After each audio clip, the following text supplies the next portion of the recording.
Good idea. Oh, not my slides. That's my folder. What's going on here? It's better. Okay. Well, thank you, Kathy. And thanks everybody for logging in on a Friday. And yeah, last session. And this one, we have allocated quite a bit of time for discussing anything that you want. And that could be that you've started out doing your safe system assessment assignment and you have some questions or a little confused by something, or you want me to go over something again, or it could be another road safety topic that you'd like maybe my thoughts on or Kathy's thoughts on, or us to point you at any research we know, or to even throw it out there to the group that we have of people with lots of experience in road safety and designing and managing and operating roads and community consultation and the like. So feel free to type anything into the chat there that you'd like sort of covered, a topic or something very specific around safe system assessing.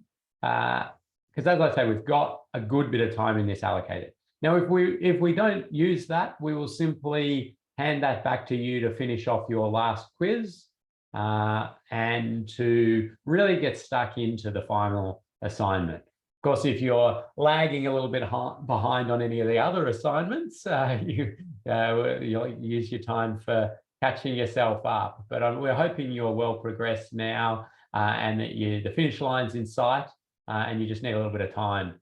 So type those into the chat, or of course, we do remind you that you can use the raise hand and then we can give you the ability to unmute yourself and you can ask those questions. I have a little bit of content to cover today. It's mainly around, well, as it says there, policy guidance, the ways things are operating. And I'll be talking to this sort of very transitional phase we're in New Zealand with the very, very recent release of the Safe System Audit Guidelines by Waka Kotahi, and the fact that they're in a 1-year sort of trial release. So people will start to be doing a bit of that. We'll have people doing road safety audits. We'll have people doing safe system assessments. We'll have this combined hybrid. It's a bit of a, I wouldn't call it a mess. There's just a lot going on. So I'll try and talk and navigate you through that a little bit, but I'll welcome people's input or questions about how they think, their organisation, be it a local government or Waka Kotahi or consultancy or whoever you're working for, sort of should or could approach this. So I want to talk a little bit about the benefits of safe system assessments early on in this module. And I want to do that because you now understand the process of safe system assessing, how to do them. And very shortly, hopefully, we will give you a certificate that will say that you are, you've successfully completed a safe system assessment course, and that's as good as it sort of gets for saying that you are a safe system assessor. And we want you to promote it. We want you doing them, and we want you to convince people to have them done on their projects or their programs or the like. So having a bit of understanding of some of the proven benefits of safe system assessments can be very helpful there. I'm just going to talk about how we know safe system assessments work best in the life cycle of an infrastructure project. And we'll talk about the difference between safe system assessments and road safety audits in the traditional sense. And I'll explain a little bit about how they've come together in this safe system audit in New Zealand. Now, I'm going to spend a little bit of time on this graph because it's the output of an independent evaluation of the effectiveness of safe system assessments, well, the effectiveness of 35 safe system assessments that were done on big major projects, major infrastructure road projects, town bypasses, major arterial duplications, motorway upgrades and interchanges and those sorts of things. So, pretty big projects. So, and it was done by Blair Turner, for those who know Blair, a New Zealander. And he was in Australia working for ARB at the time when he did this independent evaluation. But I'll explain a bit about what does this output mean. But before I jump into that, I'll just check with Kathy. We don't have any questions. No. No, we're all good. We have a request about desired cycle lane road marking. If we could pop that in as a discussion point at the end. That's an interesting one. I might have to jump to some other presentations for that, but I do like it. Okay, great. Okay. So this used a crash prediction model or methodology to predict crashes in these areas over the next 20 years. As I say, big areas, a lot of road network, a lot of traffic, a lot of pedestrian cyclist movement as well in some of these areas. So what they discovered was that if no upgrades were done, so leave everything as it is, the road goes through a township, no bypass is built, all the traffic continues to go through the township. What are we going to see in terms of death and serious injury? Added up over all these 35 projects. And we see 344 fatalities, 7,900 serious injuries. So every one of these then had a design that had been done for the upgrade. Now, most of these were at like a bit more than concept design. So I'd call it a reference design. It's sort of at the point where they're getting ready to send it out for either design and construct or the detailed design work. But they're still shaping up what it is. And those designs brought the trauma down using the prediction model to 6,700 serious injuries and 286 fatalities. Of the 35, I understand 32 of them had been subject to a feasibility stage road safety audit. So there had been some sort of review and alterations associated with that. That's the point then when safe system assessments were undertaken. And the safe system assessment was going through the process that you're going through.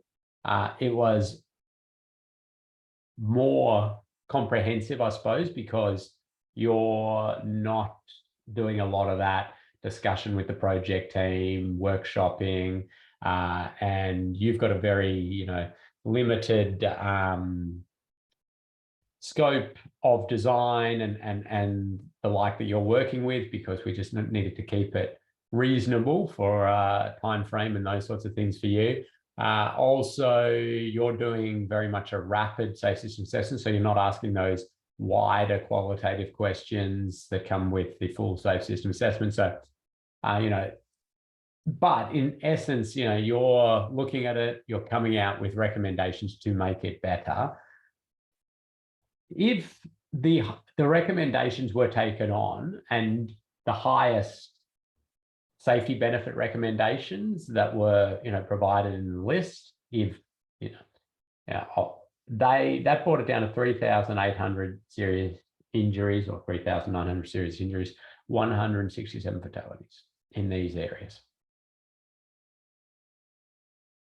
Then that was all handed back over to the project team, and the project team looked at these and And they provided then, they discussed it, they looked at each recommendation, they decided which ones they were going to take forward and alter their design with, and which ones that they would not be able to do. And sometimes they did slightly different things. And we went to 5,290 serious injuries, 227 fatalities as what was adopted and taken forward. And most of these are built or in construction at the moment. So it's interesting.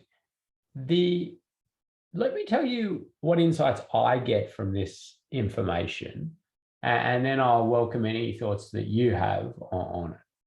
So the first thing that this says to me is the big design houses, which are doing these sorts of designs, the designs that they're producing, they improve road safety. Okay, when you do a duplication or an upgrade, they generally produce, improved road safety.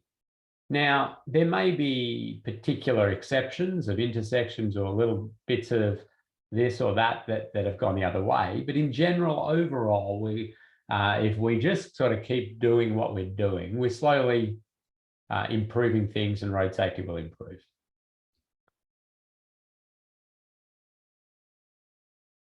The amount we can improve is big. Well, the amount we can improve actually is probably from that, but from what we do as run of the mill to what we could do is huge.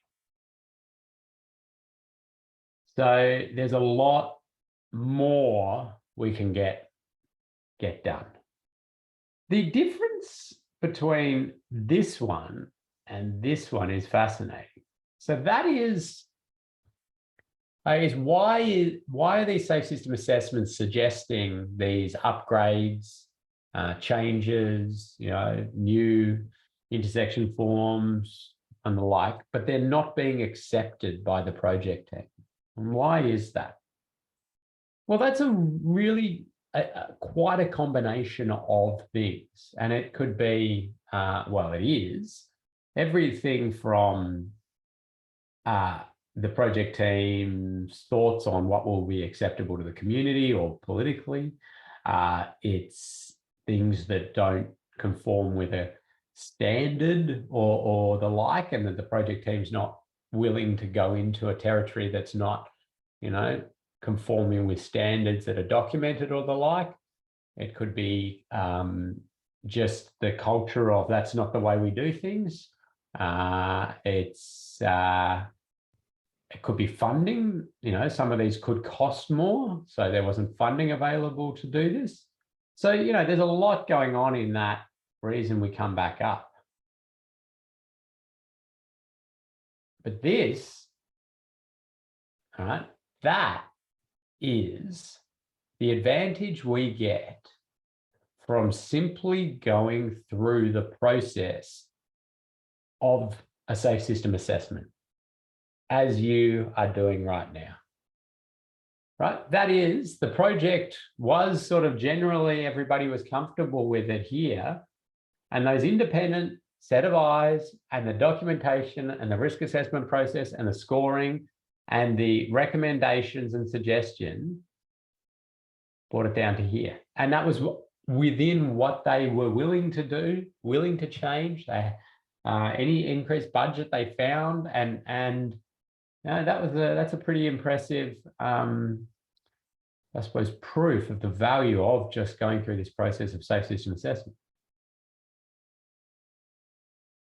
So that's a big tick and a big reason why so many jurisdictions are now starting to integrate this in, either replacing early stage road safety auditing or supplementing it, or as New Zealand is sort of moving towards sort of combining this and integrating this process into the road safety audit process as well. Now, there's a couple of other things I sort of find interesting and scratch my head about.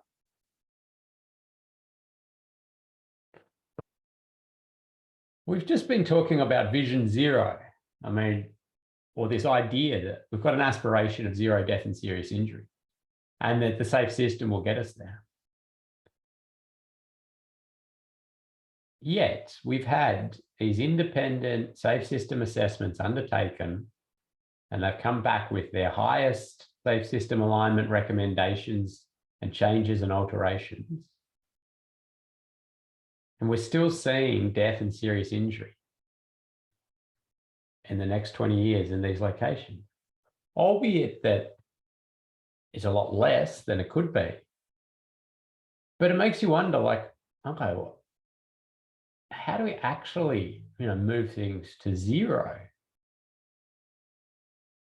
And so this gives me a few insights. One is that, hey, this evaluation is probably quite realistic, okay? Because there is what we call the residual, the residual, which is, we have a set of tools in our toolkit presently that do a really wonderful job in reducing trauma, but it has limitations. These tools, they have limitations. Okay, and what we see if you analyze what this is in this residual, it's these it's motorcyclists. So motorcyclists on some of these high-speed roads, even with our barrier systems, with motorcycle underrun protection or intersections which slow vehicles to those 50km/h speeds at conflict points and these sorts of things, the motorcyclists are still being killed and seriously injured at these forces and hitting these when they're coming from 100km/h. It just, we just have not worked out how to manage those forces on the body in that sense. So motorcyclists are in there. High speed offenders, people driving at super high speeds and the like. Those, again, like what we are putting out there is not going to eliminate these at this stage. Now, you might be saying, but hang on, the safe system assessment within its has all those qualitative questions and some stuff in there. And yes, like some of these had suggestions for enforcement, bays and bits and pieces to add to that. But you kind of, as I understand when they were doing their prediction model on this, they sort of gave that consideration, but it was more this sort of statewide and vehicle policy requirements and things like that, which you can't sort of peg back to a single site like this. So there's those sorts of issues were out there. There were some instances of very, very rare things that do happen out there. So like a pedestrian walking on a rural road at night and being struck and these sorts of things, which is extremely hard for us to infrastructure out. So what this says to me, though, is that, yeah, okay, what we have in our current toolkit is good, but it's not going to get us to zero. We need to innovate. We need to come up with new ideas. We need to continuously be looking for ways to alter our system. We need the other elements of the system playing a serious role in this too. We need vehicle interventions in big ways. We need policy changes. We need to think about land use. And, there's a lot to do in this. So the limitations are there with safe system assessment. But gee, the advantage is massive for going through this process. Now, some people say often to me, well, how much does that cost? I mean, how much does it cost to get this extra bit? And I don't have the answer to that. And I know some of them did have increased costs, and I know some of them saved the project money.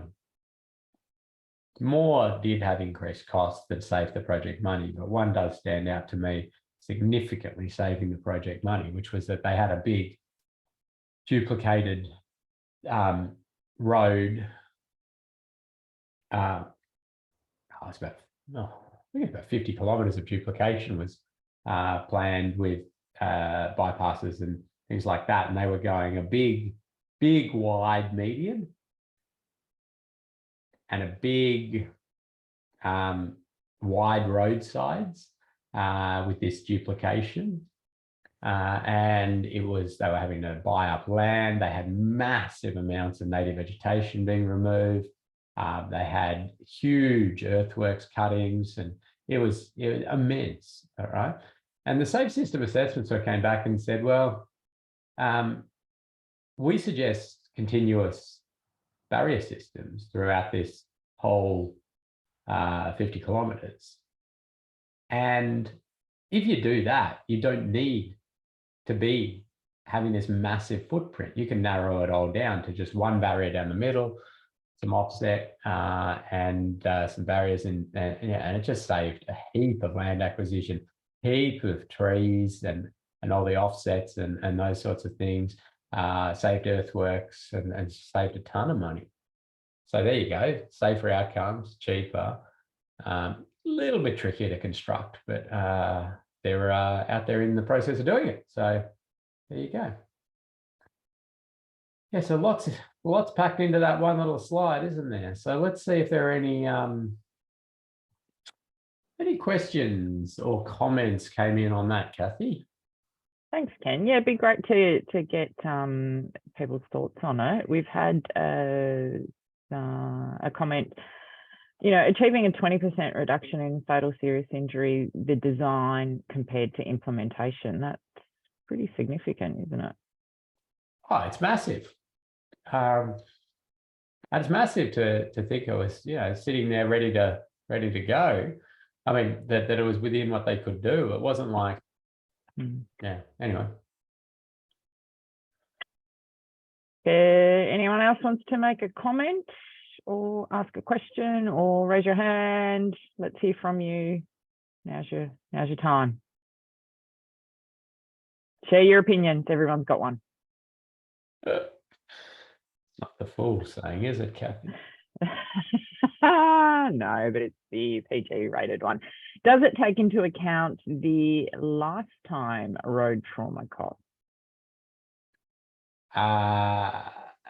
No. So they didn't end up going to get a benefit cost ratio on it or anything like that. So they didn't try to put dollars to any of this in terms of costs per fatal serious injury saved or anything like that, which would have been, I suppose, a bit more helpful sometimes when we're talking to the business case holders and economists and transport economics people and those sorts of things. They like to, get those things. But this one was more just like, how many of our community can we save from trauma, which is, yeah. So anyway, I think it's good. I might keep ticking along, Kathy, and yeah. But do encourage people to think about other things they would like discussed or specific elements of their safe system assessment they're doing that we can help out with. Just a quick question that's come in. Has any post-project assessment or evaluation been done of the anticipated SSA improvements eventuated? Okay, so actually looking at projects that have the safe systems that have been built and then analysing from that before and after crash reduction. No, not that I'm aware of in the sense of getting more than just like one project.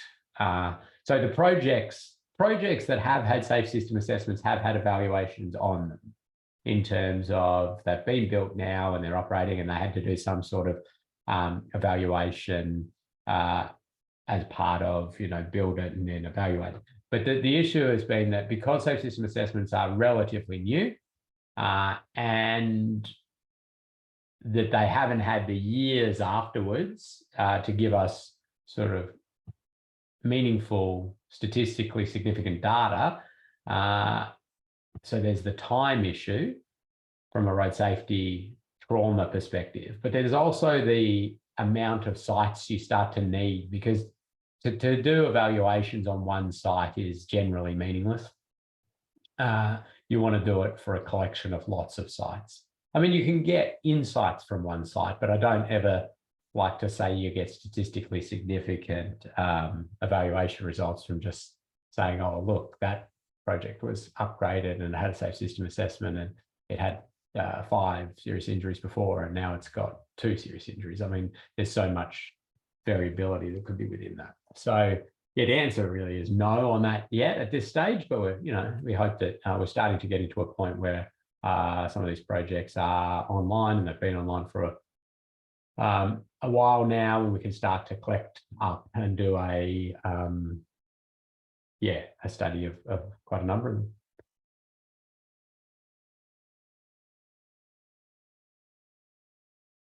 I suppose less data benefits, so less about showing predictive improvements, but more just some good things to note that you can talk to people about as you're trying to convince them to do safe system assessments or the like. So it's a great way of determining how well a project aligns with safe system principles, which is something that we've had a bit of a challenge with often because the safe system is very much a philosophy and a high-level principles and the like. So getting that to something a bit more concrete.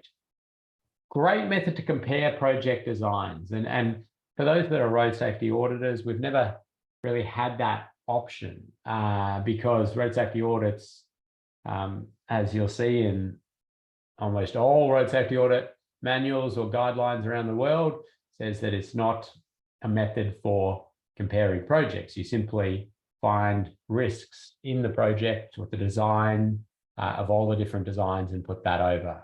But this safe system assessment methodology provides that ability to compare with those scores. Provides information on design changes that will move a project closer to the safe system objectives of eliminating fatal and serious injuries. So, closer to, I can't say it's going to get us there, just these safe system assessments. We're going to need lots of other initiatives going on, but others, make a significant contribution. Method to assist planners, designers, project managers to move safe system approach from theory to practice. That's fantastic, Amount of time we spent sort of talking about, we can't do that because it's not safe system, or this is the safe system infrastructure program or the like, and people sort of just generally having the concepts, but not having a way to actually sort of put that down on paper. And really a sound basis for future planning and design of road infrastructure. So I took these directly out of one of the government documents. This one was out of the Victorian government's guidelines. So that's their sort of take on why they are mandating it and requiring it. Ken, sorry, just before you keep going, can we go back 2 slides to that that slide that packed a lot of punch? Can you tell us how did they get the predicted 20-year crashes? It's 2 questions that came in on the same thing. Yeah, so there's a bit of a process to it. So it wasn't a quick evaluation, but essentially they used a version of IRAP, the International Road Assessment Program, where they used some ANRAM data, the Australian National Risk Assessment Model, and they used that, and then so it's basically what does it do? It takes the existing road and it takes the volume of traffic and it takes 70 odd variables. I think it's 72 variables. So that's the speed limit, operating speed, presence of shoulders or not, delineation, intersection controls, quality of intersection controls, and you plug all of that data in, understanding how it impacts on risk. And there's, as I say, the IRAP methodology, the International Road Assessment Program methodology, is sort of a good worldwide benchmark on or standard on that. And then the crash history of the area over a period of time was used and integrated into that. So it wasn't just simply taking that crash history, but it was also then using the IRAP methodology as well. So you take all of that in and you put your growth factors on, and that would be some growth of traffic, depending on what they have the data on that, but also growth in pedestrian numbers, cyclist numbers, motorcycle numbers, based on land use changes, growth in that municipality and those areas. And so then that's about all you need to give you your prediction for 20 years. Now, a lot's going to change in 20 years, and there's a lot of things that have to be assumptions, and you know, what are the vehicles of the future going to be, and how they're going to change things. So that's how they get to that. And then they take the design, and then they do exactly the same thing, except for with the design, they use the design characteristics, and they put them into the IRAP system. So those 72 variables change significantly, and then they're able to use that to predict future. So if you think about it in a very simplistic form, very, very simplistic form, you can almost say that this is the same as a crash reduction factor or a crash modification factor, depending on where you are in the world. The crash reduction factor, so you're saying, we've got this many crashes in this area. Okay, we expect that just to continue and grow if we do nothing. But we're going to change the infrastructure, and it's going to have this much benefit, and then that's what we actually predict. So then this one got a little bit more complicated because of those wider things, like how much a contribution can we attribute to enforcement and you know, behavioural change initiatives and education with the school that's there and contributing those. And I think they go some very small, very, very small benefits associated with some of that, like that really small in the end in terms of those actual projects. I think they're a good thing to do. They support the project. They continue road safety to be an important thing, but they sort of recognise the limitations of that at an individual project perspective, and that we need that happening like everywhere, not just like these isolated spots. So that was it. There's some really good, actually, they never published it. So I was project managing an Austroads report, maybe it was kind of around the same time, which was key interventions to reduce trauma, and you know, modeling whether we would be achieving national strategy targets based on what we were currently doing and what we would need to lever up and down to try and get that to happen. And that was, there was some of the modeling from that was taken and used in this. It's the same group was actually doing both modeling, so we were, you know, able to use those. So I hope that sort of explains it. Happy to show people a little bit of IRAP if that's something that there's an interest for, just to sort of show how those 72 variables can give you insights into the risks on your road. That's the same methodology you use to give a star rating to a road, you know, 1-star road or 5-star road.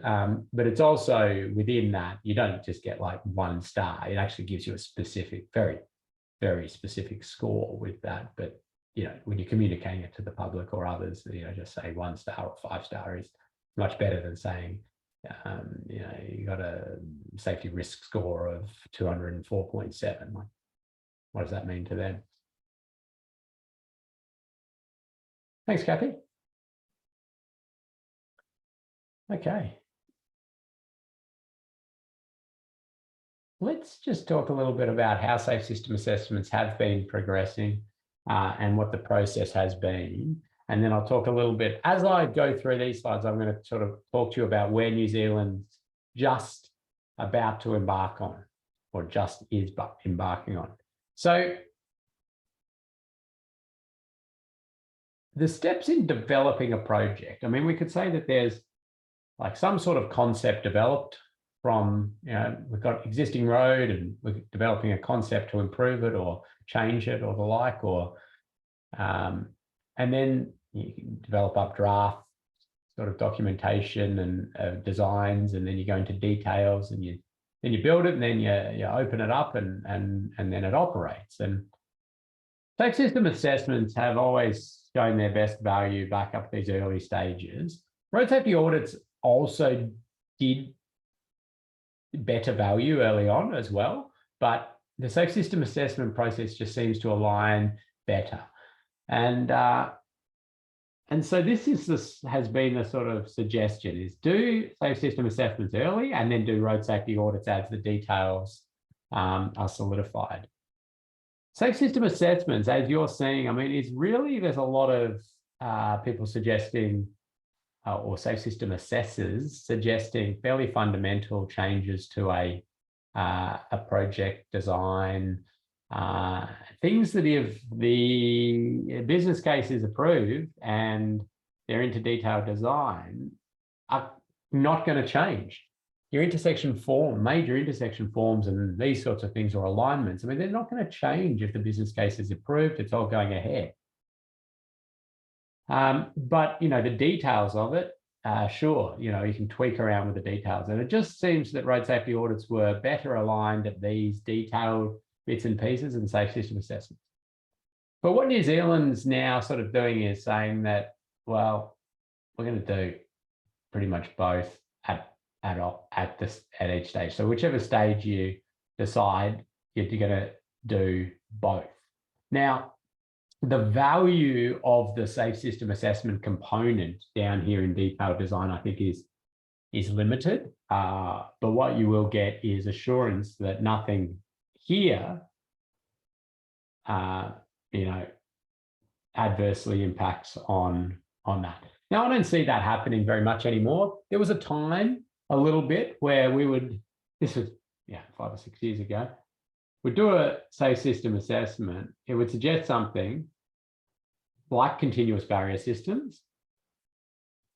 And then down here, some road safety auditor would come in and say, the hazards are outside the clear zone, remove the barrier systems because they present a hazard. And it's kind of just a lack of understanding of modern barriers and modern roadside management and the like, or it was at the time. So as I say, I don't see that much anymore, but there's a bit of a check there that nothing would get altered. So the way this sort of safe system audit in New Zealand is going to work is it's going to have a document, and within that document, you're going to have some pages which are essentially going to do a safe system assessment. And it's going to have all of its process, and then a road safety audit is going to have all of its process. So you really are doing both of them. Just the preceding pages and scope and everything like that can all be consolidated to one, but you still go through exactly the same of both processes. So what you're learning now does provide that component. And the reason New Zealand sort of moved down this track is this identification of some of the deficiencies, or the way these two have worked together, the differences. They both look nicely at the likelihood of crashes, audits, and safe system assessments. It was this one there where sometimes we were seeing the audits not picking up some of the severity aspects of it. A lot of people go, well, that doesn't make sense, because in doing a road safety audit, you do a risk assessment and you use a risk matrix, and the risk matrix is made up of likelihood and severity. So how can you not consider severity? Well, that's right. Anytime they got there, they did that. But it was more the fact that we were seeing the auditors not commenting on mistakes and severity. So take, for example, your high-speed signalized intersection. They're adding new signals on a 80 km/h road or a 70 km/h road. And the auditors were really concentrating on, sight distance to the signals, back of queue issues, mast arms, LEDs, phasing, Yeah, all really important stuff. And you've got to get all of that and do everything you can in those spaces. But there was just no mention whatsoever of when somebody runs that red light, because the audit was all about stopping the red light running. And that's good. Great, let's stop all of that as much as we possibly can. But under this safe system, we need to consider what happens when they do run the red light. And the methodology of the safe system assessment framework forces us to do that thinking and really puts it in your face. So that's why it says sometimes there. The 2022 version of Part 6, which I was involved in, the Australia's Guide to Road Safety Part 6, which is Road Safety Audit, we integrated a lot of this and started to further force people, road safety auditing, to do more thinking about that. So Australia sort of brought them together a bit, but now New Zealand has jumped and said, no, just do both of them. Just do both of them. Exposure as its own element. Exposure in a road safety audit has always just been in likelihood, packed together. So the distinct element of exposure in a safe system assessment is something different. Both provide recommendations to improve road safety and consider all road users. The safe system assessment in theory will focus just on fatal and serious injury crashes, while a road safety audit will be a bit more open to trying to think about all crashes, other injuries, minor injuries, property damages as well. Investigates safer vehicles, that's integrated into those questions, as are people, as are sort of maintenance to a degree, post-crash care. Now, recommendations to redesign the project, and by redesigning this, I mean fundamentally alter the scheme, and safe system assessment is just more ability to do that. And that innovation one, and I talk about this in module 1, and I'm going to say it again because I think it's one of the best aspects of a safe system assessment, is that if somebody is planning something that is new, that's innovative, that's trying to address trauma we haven't been able to address in our existing toolkit, moving things forward, right? A road safety audit, in my opinion, often inhibits innovation. It stops it actually happening. And that is because the road safety audit, all it does is identify risks associated with your new innovative thing. The mandate is not there to show its benefit. That's not the task. If a safe system assessment does that, it's so beneficial from that perspective. And so with your safe system audits that you'll be sort of doing, it's wonderful that right up front you do that safe system assessment so benefits can be shown. And then in the back end, when you get to the audit, road safety audit details, you can be pointing out all the specific risks and how they can be rectified. But anybody picking that report up will, in their face, straight off, get shown the benefits this is going to have in terms of safety for different road users. And we need that innovation. Like we just showed you that what we've currently got in the toolkit is not enough. Okay, we can do a lot with what we've got, a huge amount actually, and I think that's a big exercise for us to just push our community and push industry to do some things we know that actually work.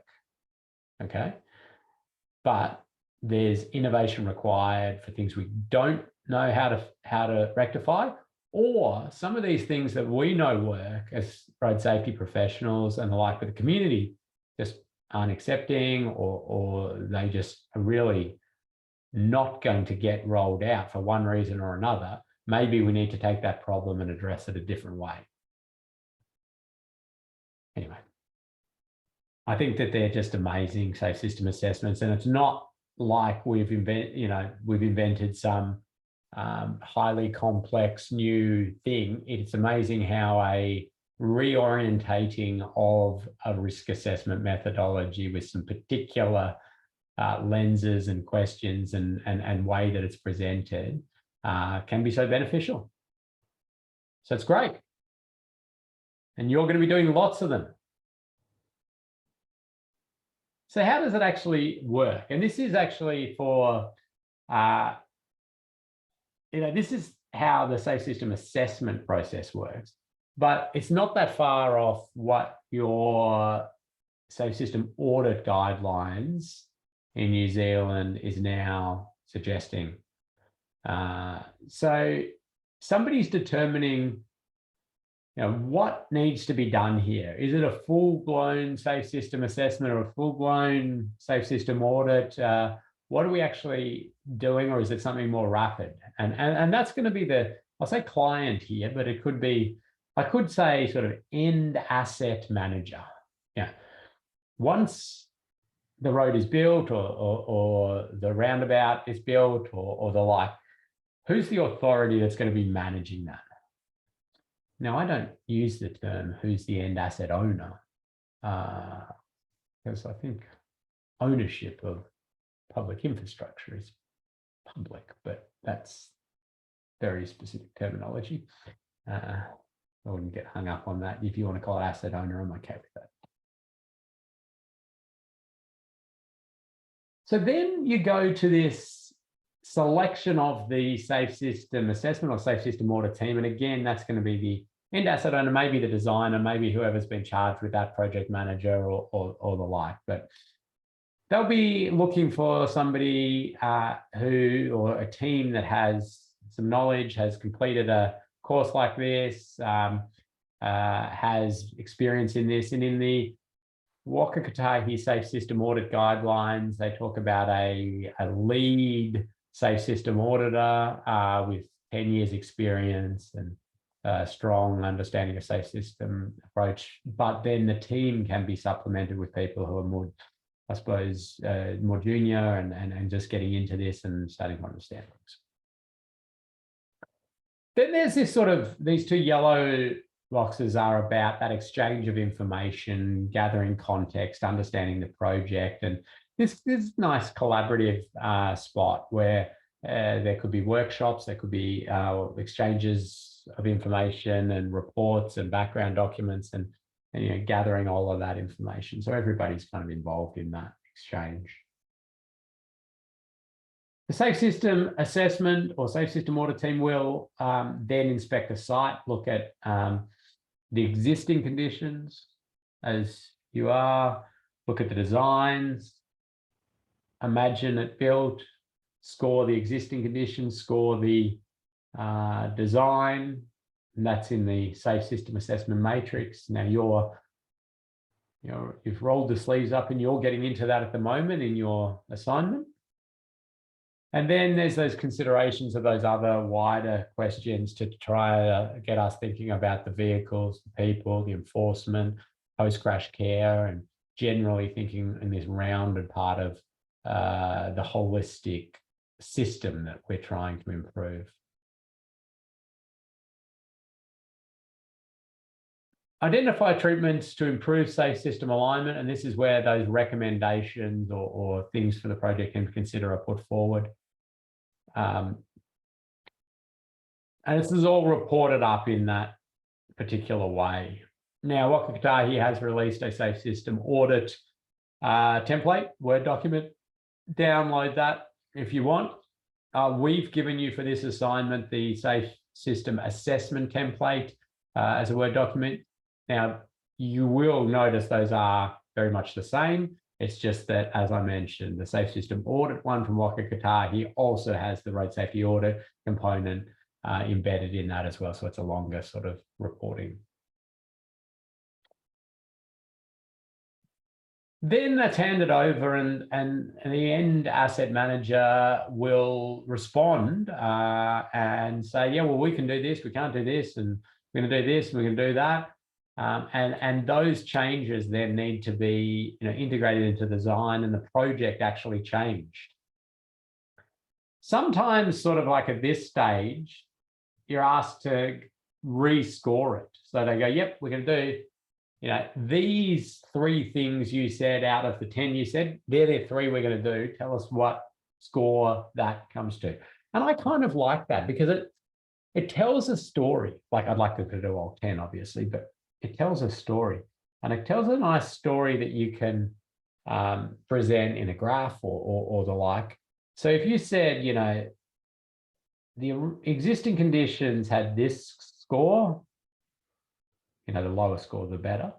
The design we handed over to get a safe system assessment had brought it down to here. And then the safe system assessment happened and they brought it down to here. We did everything we could. And if you sort of have that within your business cases or what you've put forward, you say, listen, we would, you know, we thought we did the best design we could. And we made it even better because we pushed as hard as we could to get safe system alignment. And that's where we're at. Now, they may say, can we do anything to get this further down? And you say, well, you know, here are the recommendations we couldn't take on, and these are the reasons. And then maybe somebody bold will say, no, we can do that one. Yeah, let's go. And then you go, great. Okay, we brought it down to here. And so it's a nice sort of justification and presentation of, you know, we're pushing hard. We're pushing boundaries to get safety and safe system implemented.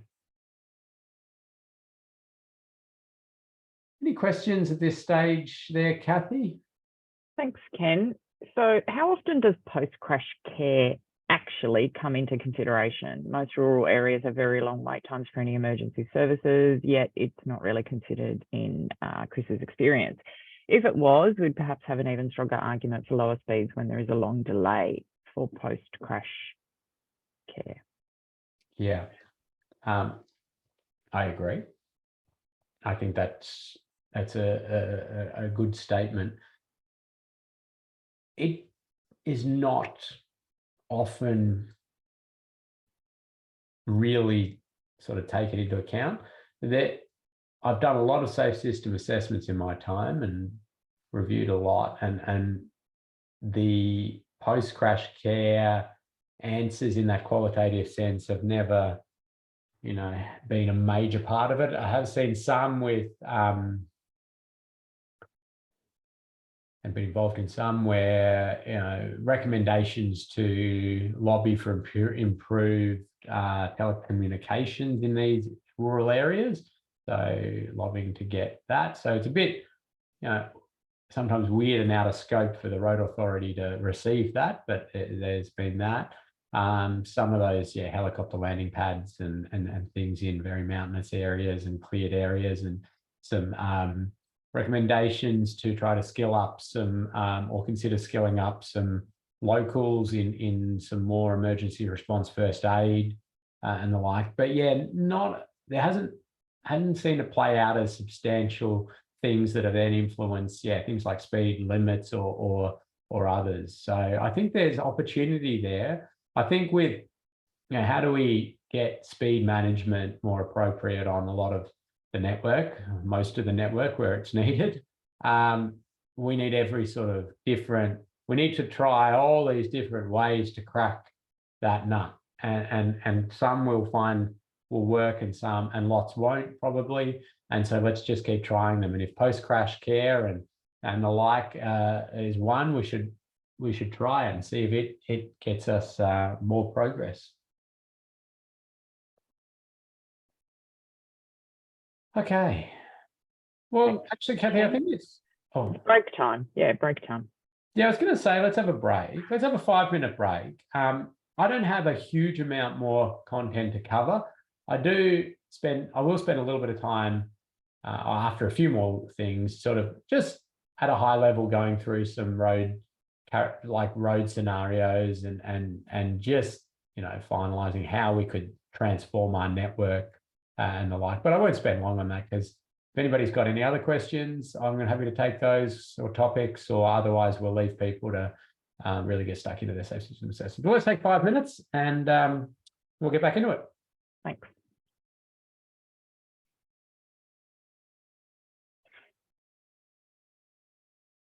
Good, thank you. And Chris has raised his hand, which I'm wondering if that was an attempt at a thumbs up or it's wanting to have a chat with us.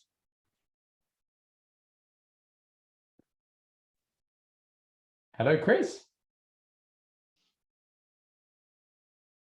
No. Okay. Maybe just it was a thumbs up. Yeah, very good. Okay. Let's keep going. So New Zealand doesn't have any formal sort of accreditation of safe system assessors or safe system auditors or road safety auditors for that matter. But other jurisdictions do, and there's nothing stopping New Zealanders getting onto these different registers if you wanted to. If you want to get an extra, I suppose, thing to add to your CV, or that formal recognition from a government that says you are a safe system assessor, you don't need that to undertake safe system assessments in New Zealand.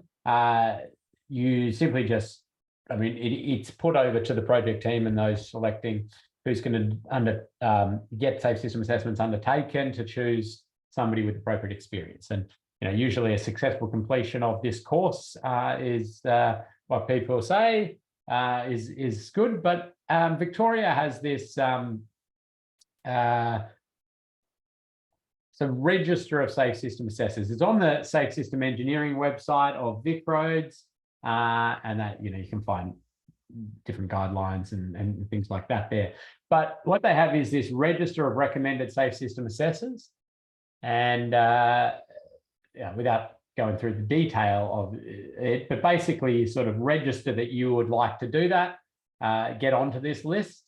And then they say, well, you need to have completed this course. And well, you're in the middle of this course, or no, you're near the end of this course now. So you've moved that along nicely.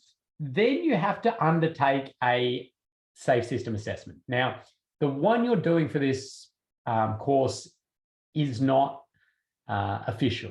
It's not official because potentially it's not even a real project. We've given you something to cater for your location and that's not too, complex and the like. But you also haven't, done that full exercise of working with the project team to gather the background information, to document that out, to do, more rounded thinking about those other elements of the safe system and that sort of stuff. Because we were just sort of saying, right, here's the process and just very specific. So you need to do a full one. You need to get in there and do a proper one. Then you need to submit that and they will actually check it. And they have a sort of benchmark and say, has this person proved that they know the process and that they have fundamental safe system understanding and can present this and are going to be somebody who is if they do assessments, pushing us closer to alignment with safe system principles. And if they do that, they'll pop you onto the list. And the list is just a PDF that gets updated periodically, and it just lists people and email addresses and phone numbers, and off you go.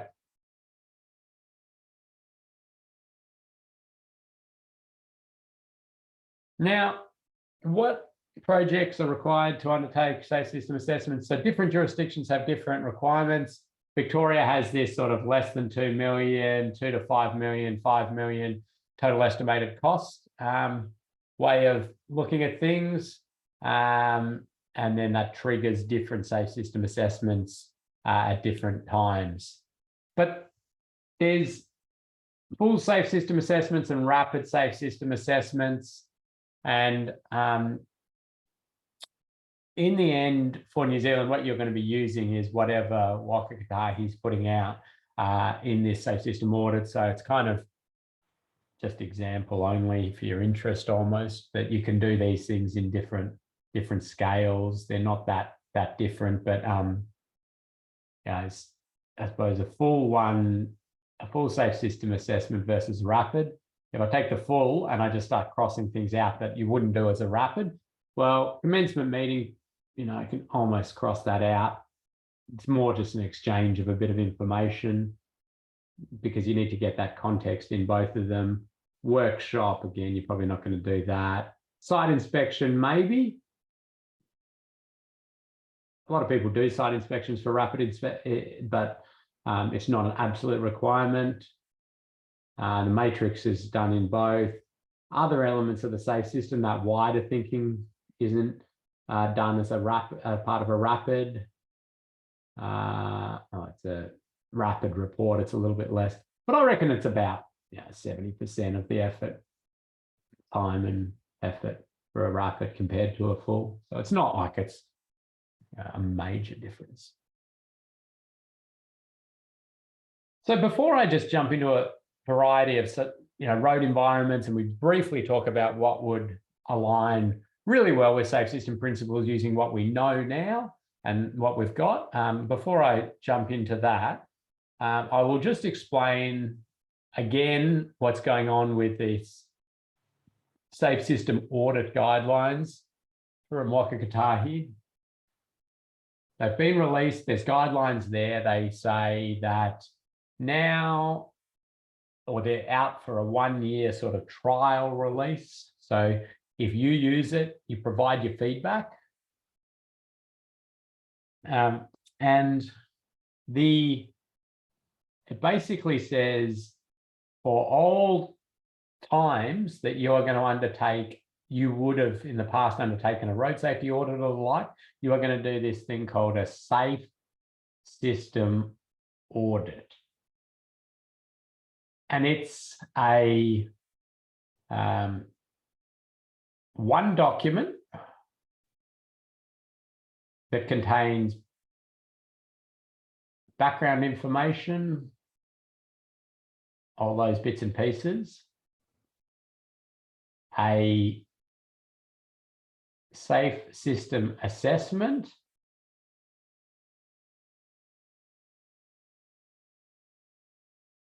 and a road safety audit, all of that in the one document. Now, who can do this? Well, in the guidelines, it says that people should have experience and understanding in safe system assessments and road safety audits. Now, that's going to be an interesting way to play out. If somebody is, has done this course and they're good on this, but they've never done an audit course or the like, what happens there? I would say that, team up with somebody who's done road safety audits and knows those, and then you contributing to this, you're learning about this as you go, maybe come and do the audit course with us and get that, holistic understanding. But there'll be a lot more people who have experience in a road safety audit, because that's been around a long time, people know it, who are not, aware of safe system assessments, haven't done this course. And this in New Zealand is where you, I think, have extra responsibility and you're going to be extra busy, because I think you should be pulled in to a lot of safe system assessments going forward, to be the one to be, leading this component, assisting these, 20-year road safety auditors who are really experienced but don't know this stuff, and helping them and teaching them and building up that capability and capacity. Now, next week or the week after? It's the week after. I'm doing a webinar with James Hughes and Jessica Rattray for the Australasian College of Road Safety online webinar on the safe system audit process in New Zealand, and that's free. So I wonder, Kathy, if we could share a link to register for that. People might find that interesting. It's free sort of lunchtime webinar. Yep, absolutely. We'll do. So I'm sort of just going to talk about the process, which I've kind of talked to you about there with this, and talk a little bit about how, you can get benefits and looking at different best pieces. I think it'll be interesting to talk to hear from Jessica from Waka Kotahi around when is this happening, and some of the things that I've already identified as a little bit, I just don't know how they are going to play out. It's unknowns, and James obviously very very experienced in a lot of the detailed design and design specifics. James from Rocket Guitar here, and he'll be able to talk to some of those specifics as well. So it's worth logging in. Thanks, Ken. Quick question. What advice do you have for councils trying to get road safety audit, safe system assessment requirements into consents for new subdivisions and developments? Okay, so the first thing I would say is that a local road controlling authority, a local government, a council should have a road safety audit or safe system audit or road safety check policy. So let's call it a safe system audit policy, okay? The reason I think this is important is because we often see local road controlling authorities asking for developers to do things, well, sometimes they do, like, you know, a safe system assessment or like. And the developer's just like, what?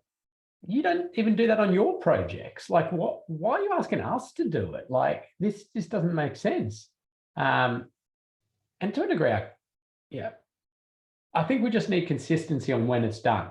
And within that would be the integration of it into different development approval processes, when it would be done. You know, is it a minor, they're subdividing a property into two, and the requirement will be some minor crossover upgrades. Are we going to require them to get a safe system audit undertaken? Well, I think that's probably asking a bit much of that. But where do you draw the line? And you need to do some thinking around that. Now, to make life a little bit easier, when we updated the Austra's Guide to Road Safety Part 6, we put in the back of it a template road safety audit / safe system assessment policy. And this is kind of exactly for this. So a local government could grab that, copy it, and then, you know, adjust it as they saw fit. But at least it gives you a starting point. But what I would say is that, as a local controlling authority, if you could push that up the line, get it signed off, then it can filter and integrate into development, but also your own work. Because I see that as quite a risk for a local council, is to say, okay, we're building a new roundabout here, and we're also building a new roundabout down the road there. But for some reason, that roundabout got a road safety audit or a safe system audit. No one didn't get anything.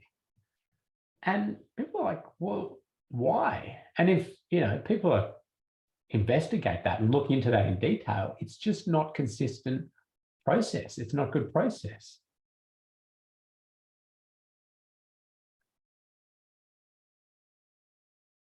And then another one's come in there. You know, what about internal council staff conducting their own audit on proposed developments? Yeah, okay, this is an interesting one. So you want that independence. Now, theoretically, it's independence from the design, but it also should be independence from the any potential things that would influence your thinking. Now, I'm a lot more relaxed on local council staff undertaking audits on things. Definitely, if they were the designer, it's no good. If they're sort of independent to that design and they're project manager, I think the process can work well. They have safety as a priority, and I think it's pretty good. But I do warn, if the developer may not, or the developers, traffic consultants or designers may not see it as independently as if you do genuinely get somebody independent. But in theory, I think that's okay. I welcome other people's thoughts on that if they want to type it in, or if they want to unmute themselves and have a chat about it, if they've got experience with that, because I think it's an interesting point. I mean, I'm a massive advocate for streamlining, lower cost, efficiencies. I don't want to see just red tape added to stuff and lots of extra cost on things. If we can get the same output cheaper and quicker and the like, it's much better. And so I think there's opportunity for that to happen. But I think there is definitely place for bringing in the external consultant to undertake the safe system assessment on some of these, where you'll be not, it's not the council doing it, it's the independent person saying that these things should happen. Can I just reiterate?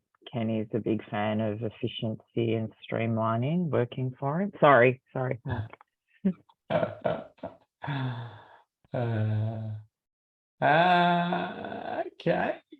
If anybody else has got anything. Okay. I'm going to go through these safe system road environments. I might ask people to give me a few insights on a couple of them. To give you some time back is a priority for me now. So I want to go through these. But why am I doing this? Well,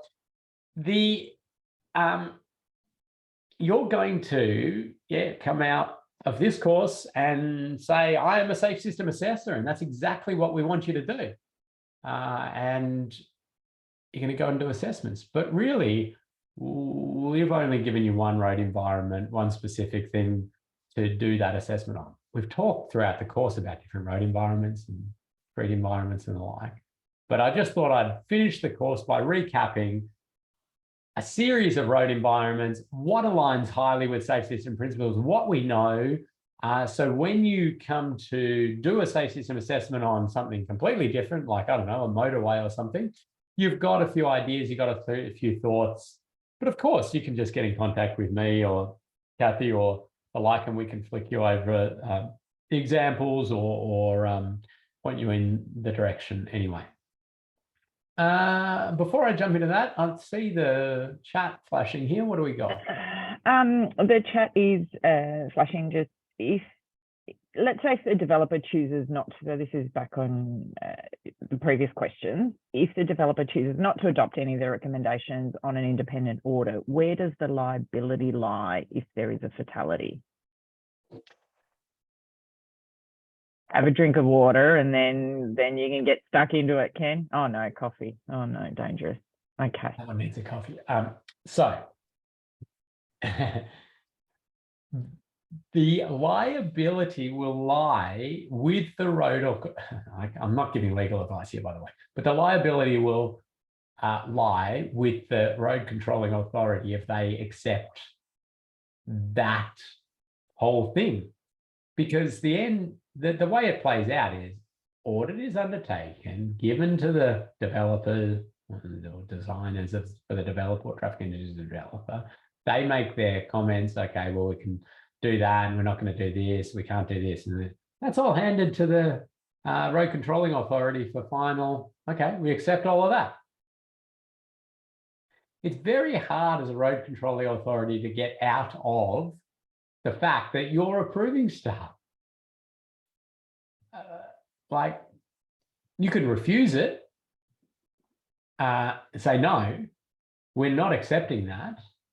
The auditor said that, and you've got to do it, right? The developer may then take legal action, and that will go to court. And then if the court decides, hey, that developer doesn't have to do that, then you've probably got yourself in a position where, if something did happen, you could go, well, we said they had to do it.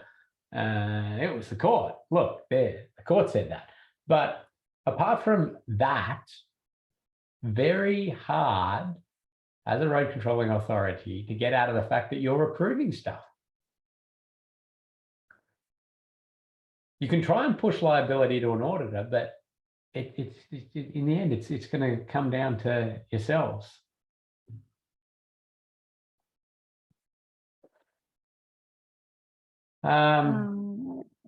From Auckland Transport, any issues rated as serious must be rectified prior to submitting engineering plans unless it can be demonstrated that suitable mitigation is in place.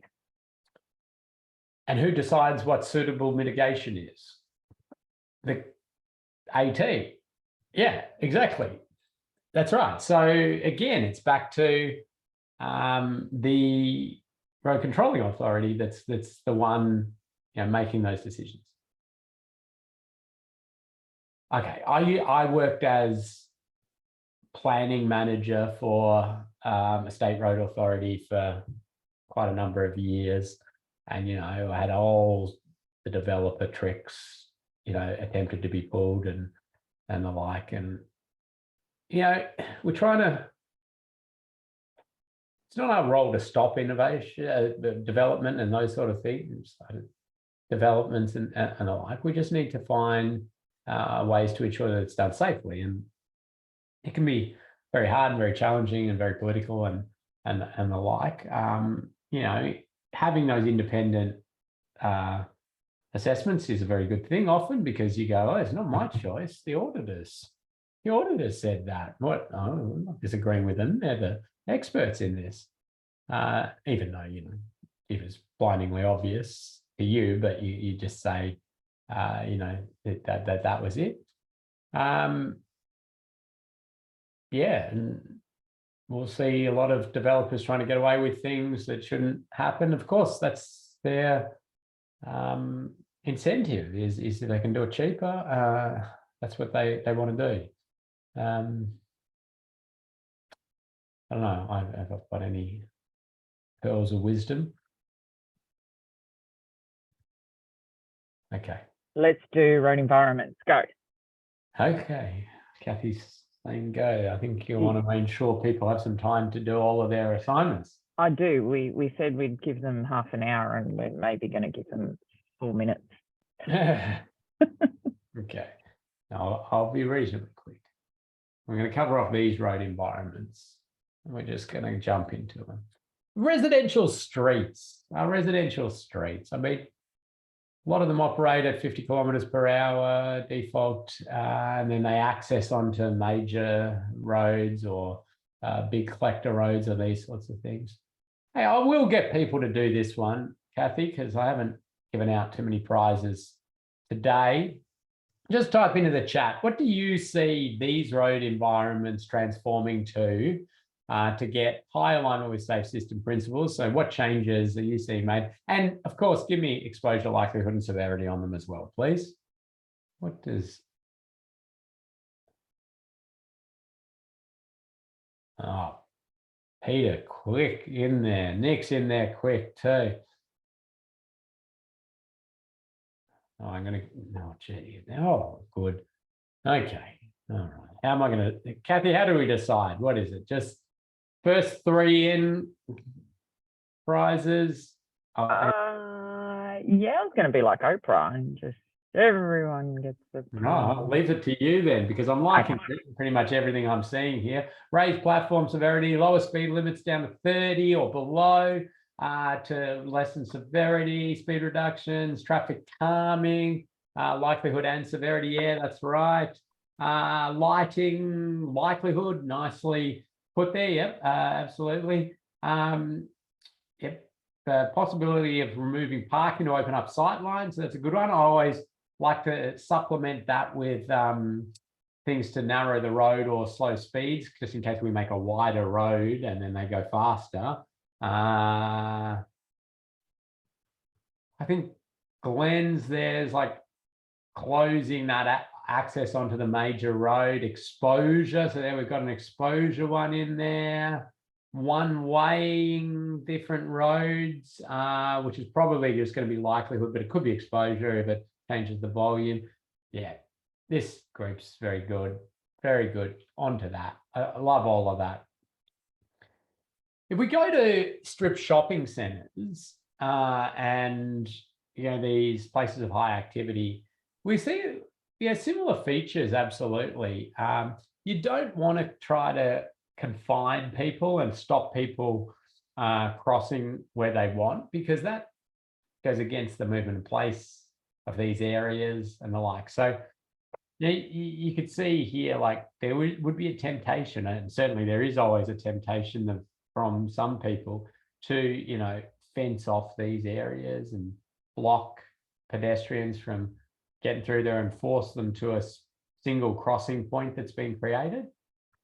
But, you know, we're going to have all sorts of issues with that. We'll have pedestrians walking along the road trapped, and we'll have, yeah, people jumping the thing, and we'll have, yeah, all sorts of, and it erodes the place value of the whole area. Where we should be, you know, much more looking at is making it even more friendly for pedestrians to be in the area. If we can make it shared zones, make it completely void of any traffic. These are all really good options. Oh, hello, Kathy. Sorry. Okay. Yeah, so lowering the speeds, trying to encourage, you know, safe crossing across the whole area or lots of crossing points. These are the kind of things to reduce the likelihood and severity of crashes. So I think that everybody's quite on board with that. I'll give a prize. You can tell me where this one is. And these mixed-use arterials, are an interesting one. It is in Hamilton. Well done. I'll let Kathy work out prizes there. Lots of prizes going out. These mixed-use arterials, I'll put this as a mixed-use arterial. It's kind of covers off that, where it's like, we try to do a lot with these types of roads where we've got public transport, cars, but it is, you know, building up now with pedestrians and cyclists and the like. So the idea of separation of vulnerable road users, very good. Slowing these roads down, because we don't, you know, you don't need that speed. Slowing, I like to use intersections as points to slow down, so raised intersections through these areas, because breaks up the long straight run that can be flawed, and you know, slows it down at a particular conflict point as well. We can think about, yeah, separated bike facilities, shared path facilities. Do we need both those lanes? Is there some alternate bypass routes of Hamilton and the like? I mean, yeah, so around that thinking. The low volume rural roads, very, very challenging, and certainly New Zealand's speed plans that are coming through now show some promise. But the reality of this is that we, for these very low volume roads, we just can't afford the infrastructure to keep these at high speeds. So we need to start looking at speed reductions on these in one way or another. It's not going, some of them aren't going to be easy with the community to push through. We certainly know that technology like mobile point-to-point speed cameras is coming along. So we'll be able to deploy that sort of stuff, at least keep it within the speed limit, or get people to think that they actually might be booked. We need to think about, you know, maybe strategic ways to start reducing some of these speed limits, and thinking about other things, as we talked about with Chris's really good comment about, well, you know, maybe post-crash care. Well, I think there's lots of ways we might be able to do this. I've some preferences around maybe starting with saying nighttime speed at 80 and getting people used to at least that, and or the like, and then looking at other ways. But the reality is the cost to make this a road environment that aligns with safe system principles at 100 kilometers per hour is astronomical. Like, we're talking center barrier systems, sealed shoulders, outer barrier systems, controls at all the intersections. Okay, it's just huge. Now, we will certainly continue to do lots of things to reduce the likelihood of crashes. You know, sealing shoulders if you can. We delineation and the like, but really something needs to change. There's a comment, Ken, just about low volume roads. We can drop the speed limit, but people still may drive at high speeds. And that's where I think the mobile point-to-point and some alterations to our whole way we go about enforcing may need to start to come into play. I mean, I'm an advocate of utilizing the technology just to enforce. You know, everybody's connected now, and speed and speed limits is pretty easy to map and the like, but you know, that's one avenue.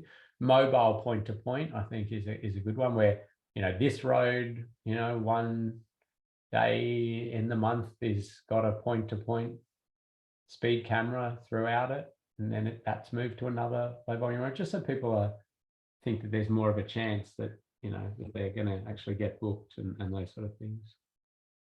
But yeah, I agree, it's a challenging one. But the higher volume rural roads, yeah, I mean, at a big picture level, if we can say, hey, we're going to reduce the speed on all these roads because we're going to keep the speed high on these roads, because we're going to put a central barrier system and outer barrier systems, and you know, there'll be that continual ability to go high speed, and if mistakes happen, it doesn't cost people their lives. So that's the theory on that. And then intersections, like bigger intersections, work beautifully with a roundabout central barrier system, because you can collect a few access points along the journey here, and you know, if they want to go right out of that access point, they come down, they go around the roundabout. It's, you know, addressing a whole lot of severity things at the intersection. And then the lower volume intersections, yeah, that's probably where we need to either close them off, divert them around to these ones, or provide side road activated speeds or REORs, or yeah, these sorts of measures. The high volume outer arterial, you know, roads with, you know, their vehicle priority and the like, which they still exist, where we start to move these to that more identification that you know, we don't mix vulnerable road users. They've got to have completely separated shared paths. We can look to block off crossing because we've got underpasses, because it needs complete separation to keep speeds of vehicles high. But even at these conflict points, we would be lowering speeds down with raised platforms or these sorts of facilities. Motorways have high alignment with safe system principles due to the fact that they don't have right angle or bad conflict angle intersections. They don't have, they have continuous barrier systems. I mean, they're rigid, but they do pretty well. So there's lots of good features of these. It's just as flow breaks down, we have some real challenges, and that's so when it's operating freely, it's very good. When it's completely congested, from a road safety perspective, it's pretty good because the speeds aren't high enough to do any damage to the vehicle occupants. It's as like a speed and flow breakdown, we end of queue issues and the like. So, and then we've also got breakdown, and we've got the occasional pedestrian who gets out there and these sorts of things. So managed motorways, really the go-to here, where you can manage speeds and you can manage lane use. And you can manage access on and off the motorway with ramp signaling and the like, and you can identify issues and proactively lower speed limits, cross off lanes, block it out. And it's a whole managed motorway is really the frontier that gets us even higher alignment with safe system principles on these types of routes. And the biggest major rural freeways, highways, continuous barrier systems. And I think as we upgrade roads, we're not going to upgrade them with these big wide medians, as I talked about. It can be narrower, it can be one central barrier system, and that's how we'll do it. And all the, these intersections along those routes become a bit challenging, but they should be grade separated, roundabouts, or if you need to, there is the possibility, and I'll just draw this as my final thing, Kathy. We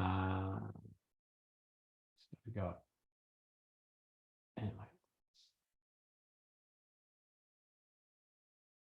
If you've got a road, that's like this, you've got the major road here, duplicated sort of highway like this. You can't have vehicles crossing that because we've got 100 kilometre or 110 kilometre per hour speed. So the way you can at grade operate it very highly aligned with safe system principles is to close off that and to provide acceleration lanes long enough for a vehicle to get up to speed, and then some sort of acceleration lane back on this way and enough area for them to change. So the delta V, the change in velocity between the vehicle here and the vehicle entering is good. And think about your roadside there and everything like that. And then they sort of come across, they U-turn, they accelerate back, they have enough time to sort of transition over, and then they can go down or they can continue on. So, in theory, that operates very highly aligned with safe system principles. It takes a lot of space up, but, in a lot of circumstances, it can be done, and it can be done relatively well. Rightio, Kathy. I'll whip through those just to give a few little snapshots. I welcome anybody to get in contact further later down the track if they want to discuss any of those in detail.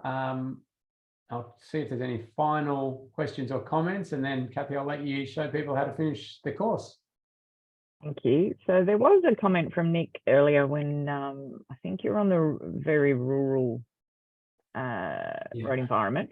Consider getting rid of centre lines, something that has been done a lot in the UK. He doesn't know a great deal about it, but it's a tool in the toolkit. It psychologically slows speed. You know much about that? No, I don't know too much about that. I mean, I know narrowing lanes has some good speed effect, and I've got some research and evidence around that, but I'd be interested in a bit more around that. I want to have a look into it. Thanks for flagging it. Terrific. Okay. Chris has also sent everyone to an interesting video in the US on the most dangerous arterial. So that's some exciting viewing as well after the session. Now I wanted to share where we're at. So I have just popped in the link to the Australasian College of Road Safety webinar, the registration link, which is on Tuesday, 6th of December. Ken did a plug for that earlier. So if you want to register, you've got the link in there. There's some great resources in this session. There's this RSA, SSA, IRAP comparison one-pager report. So it just shows the different, like not necessarily strengths and weaknesses, but where each of these methods apply. There is a Module 5 quiz to do today in your extra time that we gave you. And just a reminder on the assignment, you've got so you've got your template there. You only complete the highlighted sections. You've got your graph generator to help you generate your graph. If you do have more than one person in, so there's a couple in here that have a few names on there and you happen to know them, or you want to get in touch with them to do it as a group, you certainly can. Please write everyone's name on the report, and then each of you submit the same report in. Oh, look at this, and we've already got 2 early birds in who've already submitted, but it is due next Friday, so you do have another week. Do get it in this side of Christmas. That would be great, because then it's all gone next year. You need to come back to it. So if you need a hand, if you're not sure anything at all, please get in touch. We'd love safe system assessments, and we love talking about them. So yeah, any final questions or comments or anything else? Yep. Sorry, I missed that. Did you show them how to get their certificate? I didn't. That's a good call, Ken. Thank you. So once you've done all your quizzes, you've submitted your assignment and your assignment's been marked, you go to this feedback and certificate section and you give us some feedback on the course. So again, a multiple choice, very quick to do. Once you've done the course feedback, the certificate is there that will appear for you, and it'll also get emailed to you and you can download a copy of that. We will send you prizes and a hard copy of your certificate in the post. So that will arrive probably just in time for Christmas. That's good, isn't it? And one more thing, Ken, we had that earlier query about desired cycle lane road marking.